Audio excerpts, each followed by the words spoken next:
नमस्कार, हरियाणा न्यूज देख रहे हैं आप और मैं हूं आपके साथ हितेंद्र। हमारे खास कार्यक्रम मुद्दा में आप सभी का स्वागत है।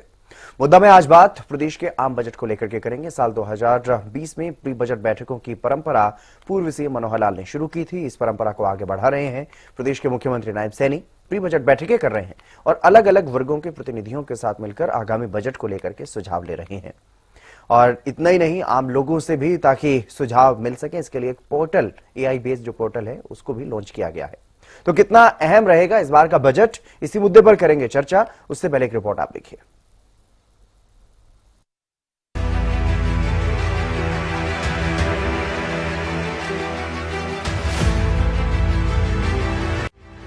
हरियाणा में प्री बजट बैठकों का दौर शुरू हो चुका।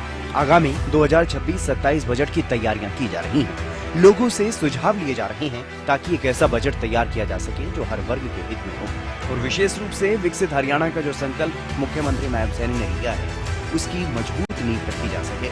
मुख्यमंत्री नायब सैनी ने प्री बजट बैठक के दौरान 6 स्तंभों का जिक्र किया, जिसमें उन्होंने बताया कि साल 2047 में हरियाणा कैसा होगा। हरियाणा विजन डॉक्यूमेंट इसका रोडमैप है, जिसमें क्षेत्रीय विकास से लेकर कौशल रोजगार क्षमता तक का जिक्र किया गया है। हर जिले को आगे बढ़ाने की बात कही जा रही है। वित्त, सुरक्षा और कृषि के अलावा स्वास्थ्य, शिक्षा, सड़क और बुनियादी ढांचे पर भी फोकस रहेगा। इसके लिए AI आधारित जन भागीदारी पोर्टल भी लॉन्च किया गया है ताकि हम लोग भी अपने सुझाव सरकार तक पहुंचा सकें। तो हमारी पहली थीम है, उसमें वित्त और सुरक्षा से वो जुड़ा हुआ वो हमारी थीम थी। इसी प्रकार जो दूसरी थीम, जो हमारा स्तंभ है दूसरा, उसमें शिक्षा है, कौशल और रोजगार क्षमता से ये जुड़ा हुआ हमारा स्तंभ है। तीसरा स्तंभ स्वास्थ्य और पोषण से ये जुड़ा हुआ हमारा तीसरा स्तंभ है। हमारा जो चौथा स्तंभ है वो एग्रीकल्चर है, फूड का है और पर्यावरण का है, उससे जुड़ा हुआ ये विषय है। साथियों, हमारा जो वो 5वां पिलर से है वो बुनियादी ढांचा, उस से ये जुड़ा हुआ है। हमारा बुनियादी ढांचा ये मजबूत हो और मजबूत सड़कें हों, जिसका जिक्र किया, लॉजिस्टिक हब हों, और हमारा नेटवर्क ऊर्जा दक्षता में हो। जो हमारा छठा स्तंभ जो हमने देखा भी है, उसमें हमारा क्षेत्रीय विकास और स्थानीय स्वशासन से ये हमारा छठा स्तंभ है। पिछली बार पोर्टल से करीब 9000 और अलग अलग वर्गों के साथ बैठकों में 1500 से ज्यादा सुझाव मिले थे, जिनके आधार पर बजट तैयार किया गया था। बजट में हरियाणा के लिए AI मिशन और फ्यूचर डिपार्टमेंट का भी जिक्र था। इस बार प्री बजट बैठकों का दौर शुरू हो चुका है और मुख्यमंत्री नायब सैनी का फोकस विजन डॉक्यूमेंट 2047 पर नजर आ रहा है। ऐसे में देखना होगा इस बार का बजट कितना खास रहेगा और देखना यह भी होगा जो बजट वित्तीय वर्ष 2025-26 का 2,05,00,000 करोड़ से ज्यादा का था, उसमें इस बार कितनी बढ़ोतरी होगी। Bureau report, Haryana news. तो आज का मुद्दा है, प्री बजट बैठकें चल रही हैं। प्री बजट बैठकों से कितना फायदा होगा, क्या कुछ सुझाव मिल पाएंगे और क्या बजट में शामिल होती है आम लोगों की राय, ये भी अपने आप में सवाल रहने वाला है। किस सेक्टर पर विशेष फोकस इस बार रहने वाला है सरकार का, ये दिलचस्प बात रहने वाली है। कितना खास रहेगा 2026-27 का हरियाणा का बजट, क्या फिर बढ़ेगा हरियाणा पर कर्ज या घटेगा, जो कि हर बार कर्ज को लेकर के भी बात होती है। और हरियाणा विजन डॉक्यूमेंट 2047 ये क्या है, क्या इसमें खास बात है, क्यों इसकी बार बार चर्चा हो रही है। डिपार्टमेंट ऑफ फ्यूचर पर कितना काम हुआ, क्योंकि पिछली बार हरियाणा AI मिशन और फ्यूचर डिपार्टमेंट का जिक्र जो है वो किया गया था। प्रस्ताव एक तरह से रखे गए थे, कुछ प्रस्ताव रखे गए थे हरियाणा सरकार की तरफ से। बतौर वित्त मंत्री मुख्यमंत्री नायब सैनी ने सदन में ये प्रस्ताव रखे थे। हरियाणा में डिपार्टमेंट ऑफ फ्यूचर और हरियाणा AI मिशन का प्रस्ताव मुख्यमंत्री लेकर के आए थे। स्टार्टअप में निवेश की बात भी की गई थी। युवा पीढ़ी को नशे से बचाने के लिए संकल्प प्राधिकरण की बात कही गई थी और जो लोग जो युवा डंकी रूट के माध्यम से विदेश जाते हैं रोजगार के लिए, उन पर भी एक प्रस्ताव जो है वो सरकार लेकर के आई थी।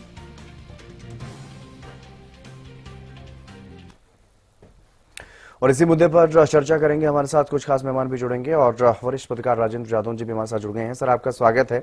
हम बजट को लेकर के चर्चा कर रहे हैं क्योंकि प्री बजट बैठकें शुरू हो चुकी हैं। मुख्यमंत्री नायब सैनी प्री बजट बैठकों में जा रहे हैं, लोगों से सुझाव ले रहे हैं और एक पोर्टल, AI बेस्ड पोर्टल जो है वो लॉन्च किया गया है ताकि आम लोग भी अपने सुझाव इसके माध्यम से दे सकें। क्या लगता है आपको, साल 2020 में ये परंपरा शुरू हुई थी हरियाणा में और तब से ही सुझाव जो है वो लिए जाने की परंपरा चल रही है। मुख्यमंत्री नायब सैनी भी इस परंपरा को आगे बढ़ा रहे हैं। कितना फायदा इसका नजर आता है, क्या कुछ असर इसका देखने को मिलता है बजट में? देखिए, ऐसा है कि ये परंपरा मनोहर लाल जी ने शुरू की थी। वो विधायकों से भी कंसल्ट करते थे बजट को लेकर कि उनके क्या प्रस्ताव हैं, क्या सुझाव हैं, और वो बैठकें करते थे उनके साथ। बाकी जो है स्टेक होल्डर्स हैं, जो प्रोफेशनल्स हैं, उनके साथ भी जो है बातचीत उन्होंने शुरू की और सुझाव दिए। वो चलता आ रहा है। इसके बाद सैनी साहब आ गए तो ये भी ले रहे हैं सुझाव।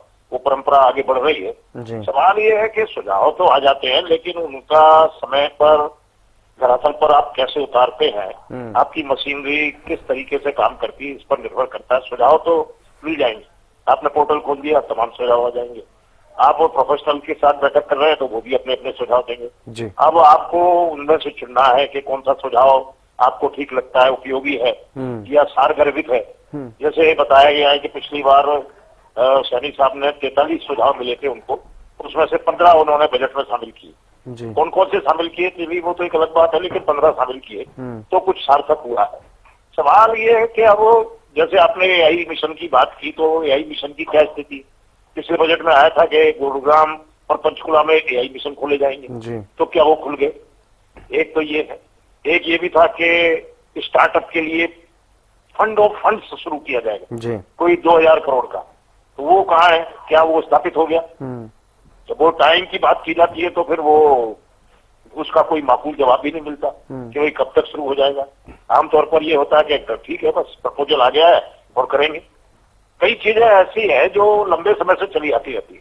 आज ही मुझे पता चला कि जैसे वो कोऑपरेटिव मिनिस्टर साहब ने एक बैठक समीक्षा की, तो उन्होंने कहा जी कि एथनॉल प्लांट का जो है काम पानीपत में तेजी से शुरू किया जाए, उसकी प्रक्रिया तेजी से बढ़ाई।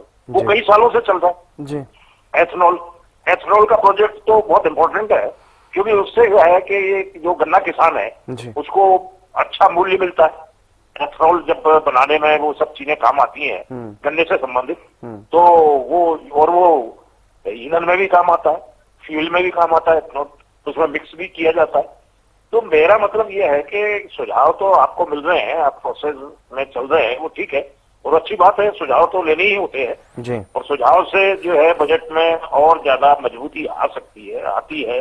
लेकिन वो उनको धरातल पर उतारने का काम, उनमें उनकी स्पीड जो है, एक निर्धारित स्पीड जो है की जाए कि जो 5 साल, हर साल जो बजट पेश होता है उस ड्यूरेशन में जो नई चीजें आती है, वो प्रोजेक्शन उनका वो धरातल पर लाने का काम लगभग उस साल, उस फाइनेंशियल ईयर में हो ही जाना चाहिए। अगर आप इसमें लाएंगे नहीं तो ये लंबा ही चलता रहेगा। मेडिकल कॉलेज की बात भी सरकार की शुरुआत से 2014 से हर जिले में मेडिकल कॉलेज काम तो चल रहा है, हम ये नहीं कह सकते कि नहीं है, लेकिन लगातार वो पूरा नहीं हो पा रहा। तो सवाल ये है कि आप टाइम लिमिट भी तय कीजिए। बजट जो है जितना आप अलॉट करते हैं पूरा खर्च होना चाहिए, नहीं तो उस समय तो बहुत बड़ी तालियां बज जाती है कि वो बजट आ गया, इतने 1000 करोड़ आ गया शिक्षा में, कृषि में और तमाम उद्योगों में, कॉमर्स में ये, लेकिन बाद में फिर पता चला कि वो 60% खर्च नहीं होता।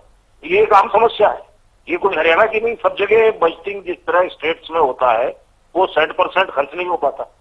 तो अब ये देखना है कि सुझाव तो आए, उनका जो है किस तरह से उनको बजट में शामिल करके और किस तरह से इम्प्लीमेंटेशन करना है, ताकि GSD जो SGDP है प्रदेश की, वो अपने आप बता देगी कि इसका कितना फायदा हुआ, क्योंकि आंकड़ा बढ़ जाता है ना। सकल घरेलू, राज्य का जो घरेलू उत्पाद है उसका आंकड़ा बढ़ जाता है। बिल्कुल। तो जब आंकड़ा बढ़ता है तो निश्चित तौर पर समृद्धि आती है प्रदेश में, रोजगार भी मिलते हैं। अगर उद्योगों का विस्तार होगा, जैसे स्टार्टअप की बात चली, तो स्टार्टअप में वो देखते हैं कि इंडिया रैंकिंग में हम ठीक ठाक पोजीशन में आ गए हैं स्टार्टअप में। जी। तो लेकिन ये है कि आपने फंड्स ऑफ फंड बनाया है, फंड ऑफ फंड्स, तो फिर उसको किस तरह से आप कब तक वो आएगा, एस्टेब्लिश होगा।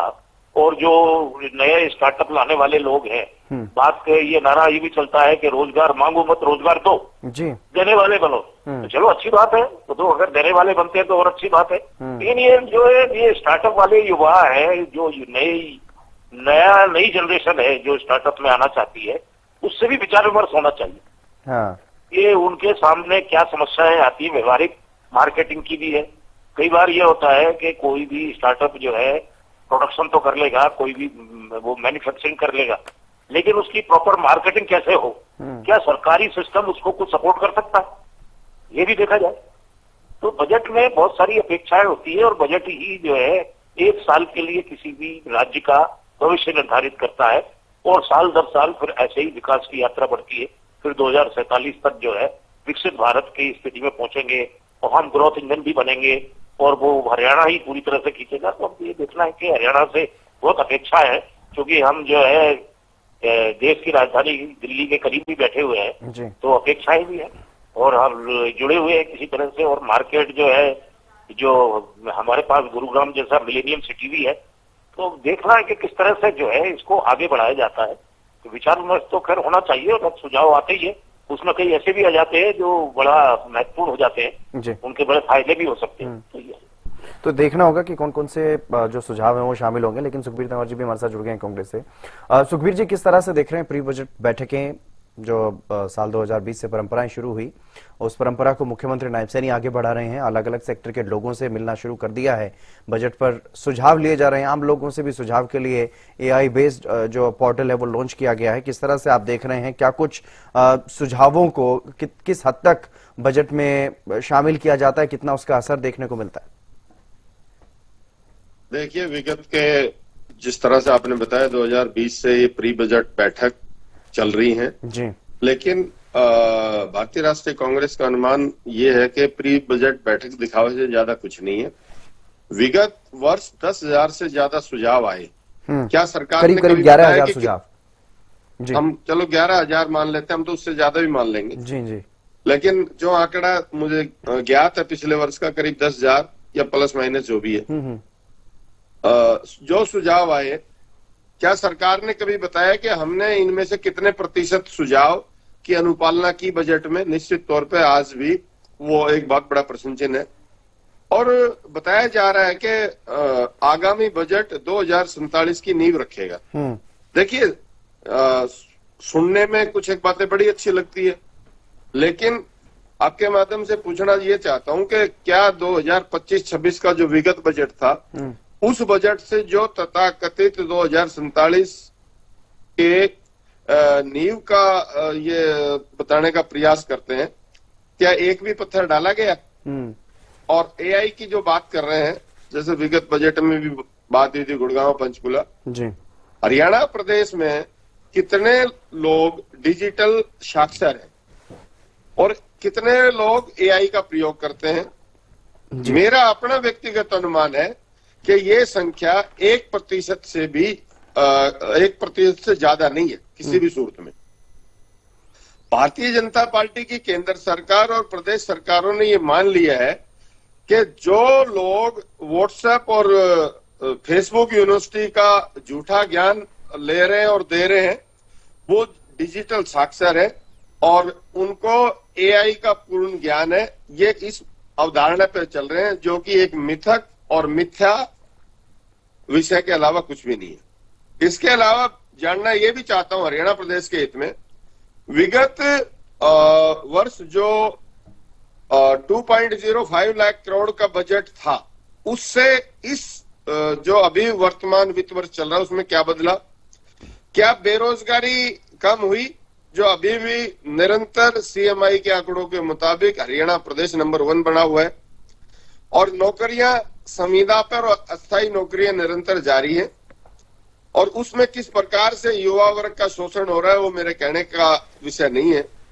इसके अलावा सरकारी विद्यालय, महाविद्यालय और सारे के सारे विश्वविद्यालयों के हालात जिस प्रकार से खराब है, इंफ्रास्ट्रक्चर की तो चलो जो हालात है सो है, लेकिन 50% तक एकेडमिक स्टाफ की कमी अपने आप में इस बात का प्रत्यक्ष प्रमाण है कि सरकार का और सरकार के बजट का शिक्षा व्यवस्था सुधारने पे किसी प्रकार का कोई ख्याल नहीं है।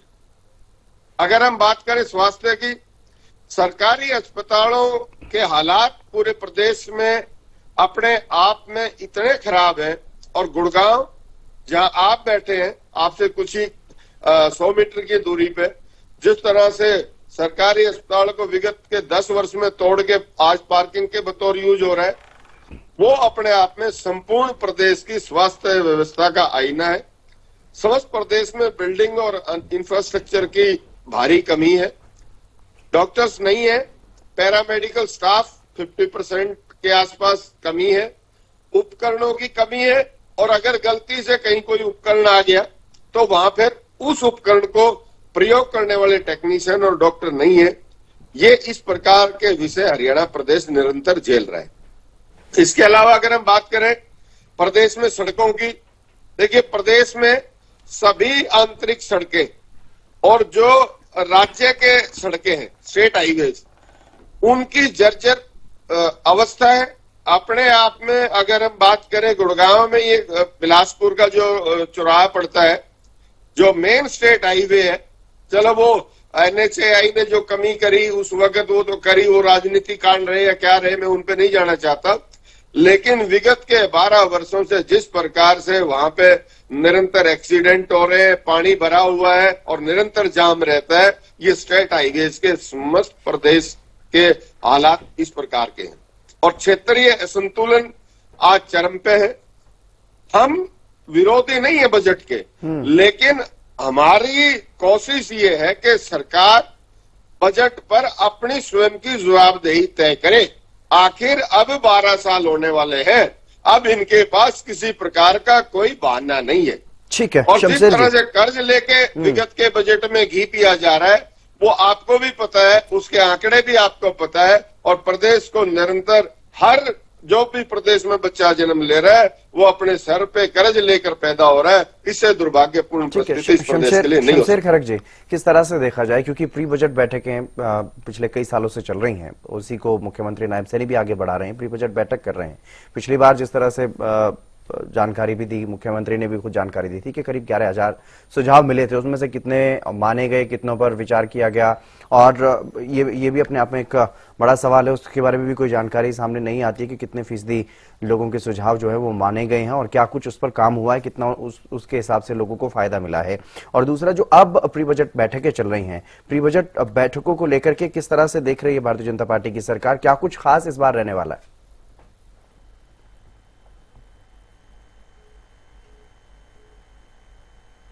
शमशेर खरक जी, मेरी आवाज सुन पा रहे हैं सर आप?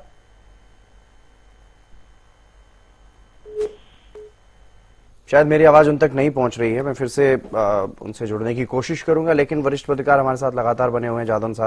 जादौन साहब, ये जो बजट को लेकर के प्री बजट बैठक करने का एक सिलसिला शुरू हुआ, ये बहुत अच्छा लगता है कि जन भागीदारी प्रदेश के बजट में है, लेकिन पिछली बार भी GSDP की अगर बात करें, $1 ट्रिलियन अमेरिकी डॉलर के स्तर तक पहुंचाने का जिक्र किया गया, एक प्रस्ताव लेकर के आए मुख्यमंत्री नायब सैनी बतौर वित्त मंत्री। उसमें यह बात कही गई कि मिशन हरियाणा 2047 की ये शुरुआत है।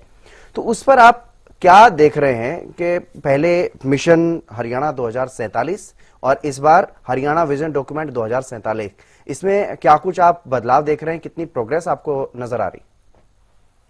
नहीं, देखिए ऐसा है कि ये तो डॉक्यूमेंट अभी तैयार हो रहा है ना जी। हरियाणा जो विजन डॉक्यूमेंट तो जारी किया जा चुका है ना, 24 दिसंबर को अमित शाह आए थे प्रदेश में, वो जारी करके गए हैं। हाँ नहीं ठीक है, लेकिन वो जो है ना उस पर वो किस तरह से ये बजट में उसको लाएंगे ना जी, ये है तो ये देखने की बात है कि भाई ये उसको किस तरह से लेके आते हैं, बजट में किस तरह से इम्प्लीमेंट करते हैं, तो उसको इम्प्लीमेंटेशन पर और बजट प्रपोजल से ही उसका आकलन होगा अगर देखा जाए। ठीक है, आपने डॉक्यूमेंट तो जारी कर दिया, लेकिन वो उसको जो उसको अमल में लागू करने का रास्ता तो बजट के रास्ते के जरिए ही बनता है। तो हम देखते हैं कि वो क्या करते हैं उसके लिए। एक तो ये है, दूसरे ये है कि अब डेवलपमेंट के लिए आप कितना पैसा जो है बजट में शेयर कर पाते हैं। कई अभी ये होता ये है कि रेवेन्यू एक्सपेंडिचर काफी हो जाता है, और अब आपने लोन लिया हुआ है, कर्ज लिया हुआ है, फिर कर्ज को चुकाने के लिए भी आप कर्ज ले रहे हैं, उसका ब्याज चुका रहे हैं। तो ये जो साइकिल बना हुआ है, इससे भी निकलने की जरूरत है, तभी तो आप जो है विजन डॉक्यूमेंट को ठीक से आप इम्प्लीमेंट कर पाएंगे। ये है जी। किस सेक्टर पर इस बार लग रहा है कि सरकार का फोकस रहने वाला है? नहीं, सरकार तो देखिए, अब अनुमान से तो हम क्या कह सकते हैं, लेकिन सरकार जो है नए जैसे एआई सेक्टर पर ज्यादा खर्च करेगी और इंडस्ट्रियल सेक्टर पर भी करेगी, क्योंकि इंडस्ट्रीज को बढ़ावा देके ही रोजगार जो है लिया जा सकता है। क्योंकि एग्रीकल्चर सेक्टर में तो ठीक है, क्या प्रोडक्शन बढ़ाइए और वो बढ़ाने के लिए उन्नत कृषि विधियों में खर्च कीजिए तमाम जो है, बाकी तो क्षमताएं उसकी सबके सामने ही है, कृषि की उत्पादन क्षमताएं। इंडस्ट्रियल विस्तार ही जो है रोजगार को क्रिएट करेगा और एसजीडीपी को बढ़ाएगा, और वो जो है रेवेन्यू में, देश के जो है रेवेन्यू में योगदान देगा, प्रोडक्शन में योगदान देगा, और उसको जो है अर्थव्यवस्था के, और जैसे अभी तक 4th लेवल पर पहुंच गए तो 3rd लेवल पर ले जाने का काम करेगा। उसी तरह से तभी वो योगदान दे पाएगा। योगदान का और मतलब ही क्या है? ठीक है। शमशेर खरक जी मेरे साथ जुड़ गए हैं। आवाज आ रही है सर मेरी आप तक? शमशेर जी मेरी आवाज सुन पा रहे हैं सर?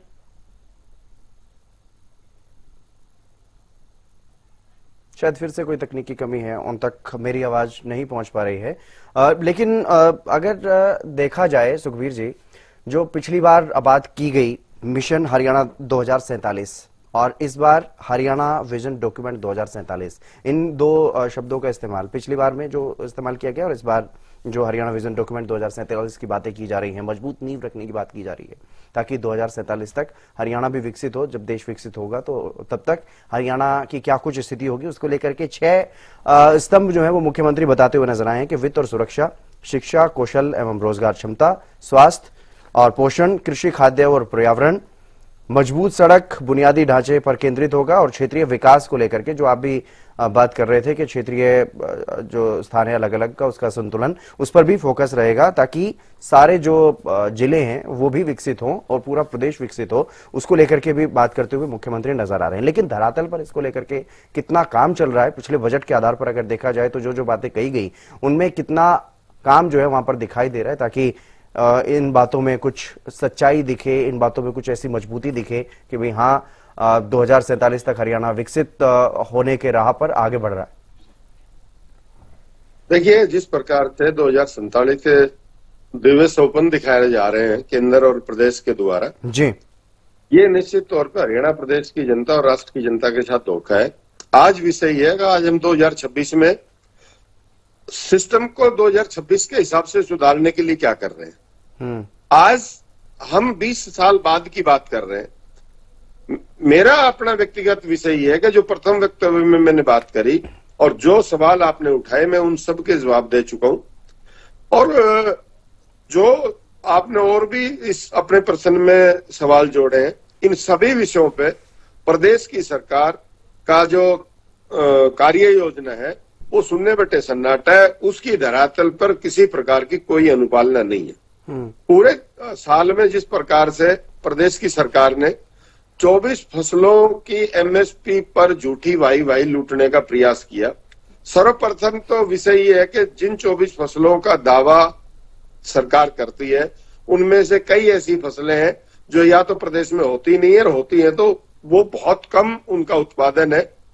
और इसके अलावा विषय एमएसपी या न्यूनतम समर्थन मूल्य का नहीं है, जिस प्रकार की ये अवधारणा बनाने का प्रयास कर रहे हैं। देखिए, आज भी जो न्यूनतम समर्थन मूल्य केंद्र सरकार विभिन्न, यानी आप सीधा ये कह रहे हैं कि 2047 के सिर्फ सपने दिखाने का काम किया जा रहा है भारतीय जनता पार्टी? नहीं, आप सुनिए, जब आपने सवाल किया तो सुनिए आप जी। जिस प्रकार से न्यूनतम समर्थन मूल्य का ढिंढोरा पीटा जा रहा है, विगत कई दशकों से जो न्यूनतम समर्थन मूल्य तय हो रहा है वो A2+FL के फार्मूला पे तय हो रहा है, जो कि आज के समय में औचित्यहीन है। उसका कोई मतलब आज के समय में बनता नहीं है।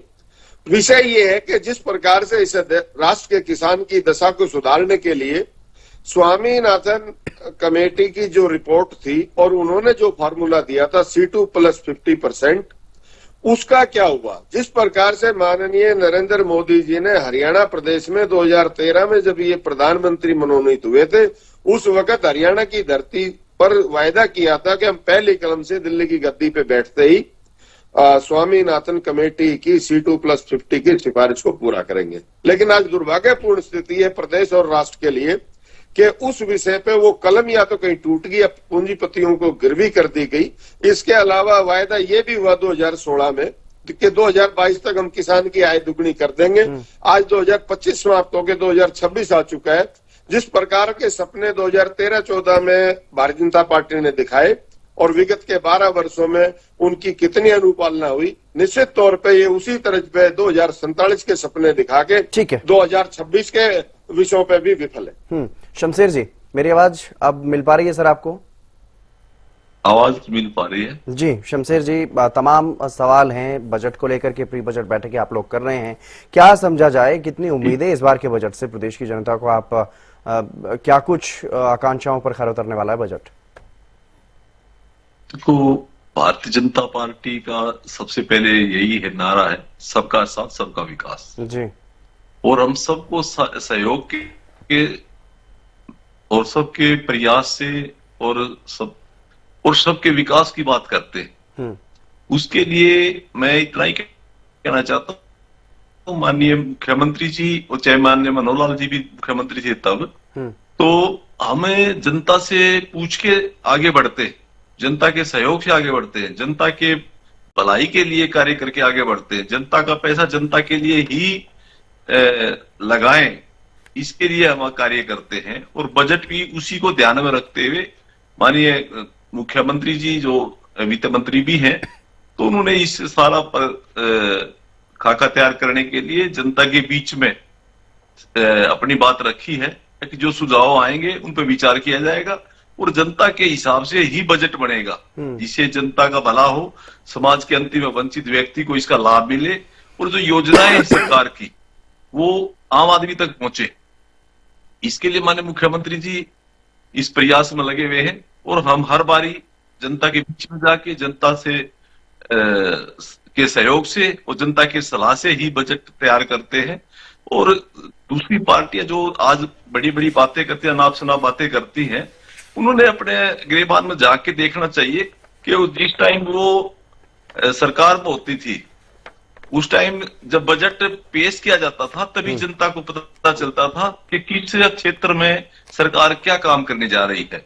उससे पहले किसी प्रकार का कोई जानकारी नहीं होती थी। आप विरोधियों पर सवाल उठा सकते हैं, आप 11-12 साल हो गए आपको केंद्र में भी और हरियाणा में भी। जो पिछली बार जो बातें कही गई, क्या एक साल का ही बजट पेश हुआ होगा? पिछली बार तो मुझे लगता है कि 2000 पिछली बार 266 के सुझाव आए और माननीय मुख्यमंत्री जी ने उनमें 71 सुझाव बजट में शामिल किए और जनता के जो सहभागिता उसमें रही और जनता ने उसको खूब सराहा और जनता ने मैं वही बात कर रहा हूँ कि जो आपने सुझावों के आधार पर जो बजट बनाया था उसमें 6 प्रस्ताव भी मुख्यमंत्री ने रखे थे बजट पेश करते हुए, वो भी आपने सुने होंगे, जिसमें डिपार्टमेंट ऑफ फ्यूचर सबसे पहले एक प्रस्ताव लेकर के आए, फिर हरियाणा AI मिशन का लेकर के आए, फिर फंड ऑफ फंड्स जो स्टार्टअप्स के लिए था उसका प्रस्ताव लेकर के आए, संकल्प जो कि नशे से युवाओं को बचाने के लिए एक प्राधिकरण बनाने की बात कही गई, अंतर्राष्ट्रीय रोजगार दिलाने की बात कही गई, जो लोग डंकी रूट के माध्यम से जाते हैं उनको, ताकि वो उससे बचाया जा सके। इन तमाम प्रस्तावों को के साथ साथ एक मिशन हरियाणा 2047 की शुरुआत करने की बात भी उस दौरान कही गई। इन बातों पर कितना काम हुआ जो अब हरियाणा एक विजन डॉक्यूमेंट 2047 के नाम से आप बात कर रहे हैं? बार बार 2047 की बातें तो की जाती हैं, क्या कहीं ये वही दिव्य स्वप्न तो नहीं है जो विपक्षी लोग कह रहे हैं बार बार कि 2047 का सपना दिखाया जा रहा है? 2026 की वास्तविक जरूरतें, उनको नजरअंदाज करने की कोशिश की जा रही। देखो, विपक्ष का काम सवाल उठाने का है, वो उठाए, हमें कोई आपत्ति नहीं, उनका काम है। वो गलत सवाल उठाएगी तो जनता सब देख रही है, क्योंकि जनता जनार्दन हमेशा सत्ता पक्ष का भी कार्य देखती है और विपक्ष किस प्रकार का आलूल जलूल बातें करते हैं, अनाप शनाप बातें करते हैं, अनाप शनाप आरोप लगाते हैं, वो भी जनता के सामने होता है। जनता के नहीं, जो छह जनता के प्रस्ताव मैंने दरबार में गिनवाए हैं हर सर, आदमी को शमशेर न्याय जी, मिलता है। शमशेर जी, दूसरी बात ये आपने ठीक है, आप जो आरोप सवाल प्रत्यारोप उठाए करते जो- हैं, वार पलटवार करते हैं, वो ठीक है, लेकिन जो 6 प्रस्ताव जी। आप लोग दो लेकर के तीन आए थे आपने उन बातें पर की, कितना काम जैसे हुआ? नशे के संबंध में आपने जिक्र किया, तो माननीय मुख्यमंत्री जी ने पूरे ये हर जिले में जाके और नशे के विरुद्ध एक मुहिम छेड़ी और उसके तहत जो कार्यक्रम रखे गए और नशे के प्रति लोगों को जागरूक किया। वो रही बात दूसरे जो विदेशों के जो डंकी वाली बात आ रही, तो हम पूर्ण रूप से जो डंकी के माध्यम से जो लोग जाते हैं उनको जागरूक करने का काम किया गया। उनके एक सिस्टम से हमने विदेश में भेजने के लिए एक अलग से विभाग माननीय मुख्यमंत्री जी ने शुरू किया। लेकिन जिस प्रकार का जो प्रचलन पिछली सरकारों में रहा है, तो वो लोग काफी हद तक उसको ठीक किया गया है, लेकिन फिर भी कुछ लोग हैं वो बाज नहीं आते इधर उधर से। अब ये देखो कितनी बड़ी बात है, जब लोगों से हम सुनते हैं कि वो उसने 50 लाख रुपए देकर वो विदेश में गया है, तो 50 लाख में तो यहाँ भी कोई अच्छा बिजनेस किया जा सकता था। लेकिन उन लोगों को काफी समझाने बुझाने का काम किया। हम उनको कभी उनकी फेवर की बात नहीं करते, हम उनको कोशिश करते हैं कि भाई जो भी जाए वो अच्छे तरीके से जाए, वो सिस्टम से जाए, वो एक कानून की प्रक्रिया में जाए, तो उसका भला होगा। यदि कोई गलत तरीके से जाता है तो वो उसका दोषी वो स्वयं भी होता है। नहीं, ये जो 2-3 मुख्य प्रस्ताव थे उनके बारे में तो जी। शायद आप भी भूल गए ये हैं जो बताना। बजट की बात है, नहीं, मैं तो कह रहा हूँ दूसरी फ्यूचर, बातों पे नहीं डिपार्टमेंट कहना ऑफ चाहता, फ्यूचर कहाँ है बजट की सर? बात करूंगा। डिपार्टमेंट जो ऑफ माननीय फ्यूचर कहाँ है मुख्यमंत्री सर? जी ने बजट के हरियाणा संबंध में एआई मिशन कहाँ है? अलग अलग क्षेत्र से जी डिपार्टमेंट ऑफ फ्यूचर जिसकी बड़ी बड़ी बातें की गई थी बजट के दौरान, उसके बाद भी बीच में भी चर्चाएं चलती रही, वो कहाँ है अभी? उसको बनने में कितना टाइम लगेगा, उस बारे में कोई जानकारी सामने नहीं आ रही। देखिए, हरियाणा एआई मिशन पर क्या काम हुआ है?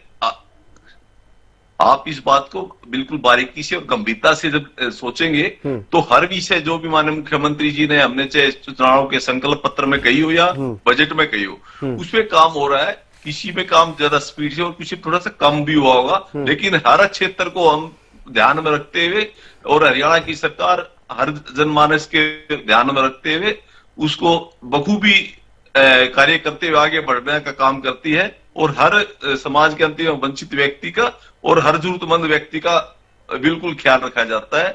और आज पूरे भारत में मैं यूं कहूंगा कि हरियाणा की सरकार अव्वल सरकारों में गिनती हो रही है। ऐसा जो मैकेनिज्म हरियाणा में खड़ा किया गया है, तो वो शायद एक मिसाल के रूप में है। आज जब माननीय मुख्यमंत्री जी ने मुख्यमंत्री बनने से पहले जिस प्रकार से 25,000 लोगों को नियुक्ति पत्र दिया, आज पंजाब का मुख्यमंत्री भी नियुक्ति पत्र की बात करता है, आज दूसरे मुख्यमंत्री भी इस तरह की बातें करते हैं, कर्नाटक का मुख्यमंत्री भी नियुक्ति पत्र की बात करता है। हम बिल्कुल पारदर्शिता के साथ, निष्पक्षता के साथ और योग्यता के साथ आगे बढ़ने का काम माननीय मुख्यमंत्री जी कर रहे हैं।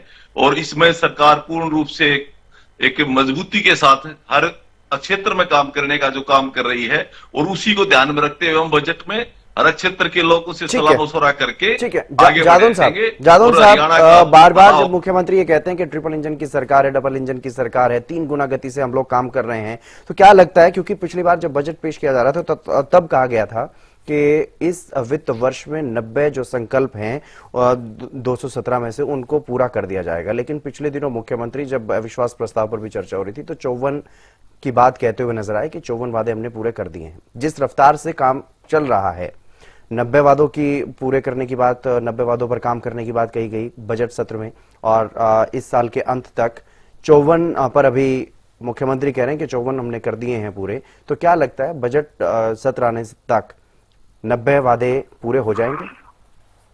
हाँ, देखिए, वो कहते तो हैं कि 54 पूरे कर दिए, बाकी पाइपलाइन में है कहीं जी, तो देखते हैं कि तब तक 90 कर पाएंगे क्या। मुझे नहीं लगता कि 90 जो है, जब पूरा साल ही निकल गया तो अब बजट में तो बजट तो अब जल्दी आ जाता है। नहीं, 5 साल में तो पूरे करने होंगे ना, 5 साल में तो 217 में से 217 करने होंगे पूरे, लेकिन अभी तक जो रफ्तार चल रही है उसको देखते हुए क्या लगता है, क्या वाकई 3 गुना रफ्तार से काम प्रदेश में हो रहे हैं? नहीं, रफ्तार तो 3 गुना नहीं दिखाई दे रही, पर मुझे ये उम्मीद है कि 217 वादे जो है 5 साल में पूरे हो जाएंगे। अभी अगर किसी भी पार्टी से जहाँ घोषणा पत्र जारी होता है, जब पूछा जाता है कि कितने समय में, तो वो 5 साल का तो कार्यकाल मान के ही चलते हैं कि भाई सरकार जो है 5 साल के लिए चुनी गई है, तो चुनी जाएगी तो 5 साल में हम पूरा कर देंगे। तो उनका भी इशारा यही है मुख्यमंत्री जी का कि 54 पूरे हो गए और 5 साल में हम 217 पूरे कर देंगे। तो हम देखते हैं कि ये मार्च 31 मार्च तक जो ईयर एंड होता है फाइनेंशियल ईयर, तब तक वो कितना और बढ़ा पाते हैं अपनी जो है ना संख्या, तो ये देखने की बात होगी। बाकी ठीक है कि वो एक बड़ा जो था लाडो लक्ष्मी योजना का, दीनदयाल लाडो लक्ष्मी योजना का एक बड़ा वादा था, तो उसको उन्होंने किसी भी तरीके से हेर फेर करके कुछ बदलाव करके लागू किया है, तो ये एक बड़ा वादा जो है लागू हो गया है। तो ये है कि ये कहा जा सकता है, क्योंकि और सरकारों में कई पार्टियों में, जैसे पंजाब में सरकार बन गई, 1000 रुपए देने थे उनको, तो अभी तक वो वादा ही कर रहे हैं, बार बार वादे ही करते जा रहे हैं। पूरा उनका तो कार्यकाल ही पूरा होने जा रहा है। अब क्या है, 27 में चुनाव आ जाएगा, 1 साल और बाकी है, एक तरह से यही साल बाकी है, 27 के शुरुआत में चुनाव ही होना है वहाँ फरवरी मार्च में, तो वो पता नहीं कब करेंगे, क्या स्थिति है। तो ऐसे कई जगह जो है, जैसे वो दिल्ली में भी उन्होंने वादा किया था, फिर वो तो दिल्ली में पावर आउट ही हो गए, तो वो कई जगह वादे कर लिए जाते हैं और वादे पूरे नहीं किए जाते। तो ये भी एक लोकतंत्र के लिए अच्छा सगुन नहीं है, ये मंगल संकेत नहीं है, मंगलकारी नहीं है। इससे विश्वास घटता है लोगों का। या तो आप ये फ्रीबीज लेके ही ना आए, आप अर्थव्यवस्था को इतना मजबूत कर दे कि आपको अलग से मान दे और ये रियायतें देने की जरूरत न पड़े। ये है अब तो ये सरकारी सरकार का तो टारगेट अंत्योदय है कि अंत्योदय अंतिम व्यक्ति तक फायदा लाभ पहुंचना चाहिए। अब देखिए कि आपको कैसे करना है उसको। कभी तो बीपीएल की संख्या बड़े ऊपर पहुंच जाती है, फिर उसकी जांच शुरू हो जाती है, तो बीपीएल। अब ये है कि अगर बीपीएल है आपके यहाँ तो आप उनकी मदद कीजिए। मानदेय जो है ये आया, इन्होंने 1,80,000 पर बाद में लेके आए, कुछ शर्तों के साथ लेके आए, तो आप दीजिए बीपीएल को। उसमें शर्तें क्या करेंगी? शर्तें तो ये है कि कोई भी परिवार, कोई भी अभिभावक ये नहीं चाहता कि शिक्षा में उसके बच्चे पिछड़ी रह जाए, उनको अवसर मिलना चाहिए। कई बार तो ये होता है कि प्राइवेट स्कूल स्ट्राइक कर देते, तो राइट टू एजुकेशन के अंदर उनको जो है वो एडमिशन नहीं मिलता। वो पता है कि उसका रिएम्बर्समेंट नहीं हुआ उनकी फीस का जो सरकार देती है, तो वो समस्या अटक गई। वो आंदोलन की रास्ते पर चले जाते प्राइवेट स्कूल, वो कहते हैं हम एडमिशन नहीं देंगे। तो ये परिस्थितियां आप अनुकूल परिस्थितियां बनाइए। अगर अनुकूल परिस्थितियां बनाएंगे, जो पढ़ना चाहते हैं वो निश्चित तौर पर पढ़ेंगे, उनको अवसर मिलना चाहिए, अच्छे शिक्षक मिलने चाहिए, अच्छे स्कूल मिलने चाहिए, अच्छी पाठ्य सामग्री मिलनी चाहिए, तो क्यों नहीं वो आगे बढ़ेंगे। बाकी सरकार कर रही है, लेकिन अभी भी शिकायतें आती रहती, शिक्षकों के पद खाली है। अब उसका एक आंकड़ा तो पूरी डाटा शीट लेके बैठना पड़ेगा, लेकिन ये है कि ये आवाज सुनाई देती है कि शिक्षकों के पद खाली है, बड़ी संख्या में स्कूलों में शिक्षकों के पद रिक्त है, और लंबे समय से चला रहा है। भर्तियों में भी बहुत थोड़ा धीमी गति है भर्तियों की, वहां भी कई तरह की कंडीशन, कोई रद्दो-बदल चलते रहते हैं। तो अब ये सरकार को अपने सिस्टम को कैसे चलाना है, सारे पहलुओं पर सरकार को काम करना होता है, कोई एक पहलू नहीं है। वहाँ शिक्षा भी है, वहाँ कानून व्यवस्था भी है, वहाँ उद्योग भी है, वहाँ कृषि भी है, वहाँ एनर्जी भी है। तो ये सरकार किस तरह से अपने वो जो विजन डॉक्यूमेंट उन्होंने जारी किया है उसको कैसे आप आगे बढ़ाते हैं। विजन तो हो गया, आपको सुझाव भी मिल गए, लेकिन उसको धरातल पर कैसे लाएंगे? वो तो बजट के मार्फत आता है, और फिर बजट में जो चीजें आती हैं उनका इम्प्लीमेंटेशन टाइम बाउंड होना चाहिए। अब आपने 217 संकल्पों का मुद्दा उठाया है, तो वो भी ठीक है कि जितना आप स्पीड अप कर सकते हैं। अगर आपके पास ट्रिपल इंजन की सरकार है तो आपकी स्पीड दिखाई देनी चाहिए ना, उतनी अपेक्षित स्पीड दिखाई नहीं देती। एक सेशन में अगर बजट में जो चीजें आती है वो एक सेशन में पूरी होनी चाहिए, नहीं हो रही। कुछ बातें तो हैं ही साल 2047 तक की, तो उनको आप एक साल में कैसे समेट सकते हैं? नहीं, लेकिन बजट में आप लेके आए हो तो उसका क्या मतलब है? हाँ, बजट में आए हो, आप एआई मिशन की बात थी तो एआई मिशन तो आ जाने चाहिए तो, या फिर आप जो है मेडिकल कॉलेज की बात करते थे हर जिले में, तो अभी तक तो नहीं हो पाया आपके, जबकि आप तीसरा कार्यकाल है आपकी सरकार का। 2 कार्यकाल तो मनोहर लाल जी निकाल गए थे और आपने थोड़ा समय उसमें निकाला, और फिर तीसरा कार्यकाल आपका शुरू हुआ है। तो फिर अब ऐसे कहा जाएगा तो फिर तो 2047 भी पार हो जाएगा। अगर इतनी आपने ढिलाई स्वीकार कर ली तो फिर आप जो है ना मैराथन की तरह चलना पड़ेगा आपको इसमें, बिल्कुल बिल्कुल, कि लगातार दौड़ते हुए। ठीक तो ठीक ये है सुखबीर स्पिरिट जो है तंवर जी। गवर्नमेंट में होना चाहिए। और जो ब्यूरोक्रेसी है खास तौर से पॉलिटिकल लीडरशिप तो जो है गाइड करती है और विजन देती है, लेकिन ब्यूरोक्रेसी है ही एक बहुत इंजन। उस इंजन को आपको बकायदा उसकी ओवरऑलिंग करके उसको चमका के दौड़ाना चाहिए कि वो कितनी जोर से दौड़ सकता है, तभी ये सब चीजें पूरी होती है। जी ठीक है सुखबीर तंवर जी, आखिरी कमेंट सर। देखिए जी, आज आपका जो मुद्दा था उसमें जो 6 विषय आए थे, डिपार्टमेंट ऑफ फ्यूचर, एआई, नशा रोकथाम, सुरक्षा, रोजगार, डंकी रूट वगैरह वगैरह, इन पे आज दुर्भाग्यपूर्ण स्थिति है। भारतीय जनता पार्टी के जो प्रवक्ता साथी हैं, आपके बार बार पूछने के बावजूद भी एक भी विषय पे कोई सटीक जवाब नहीं दे पाए।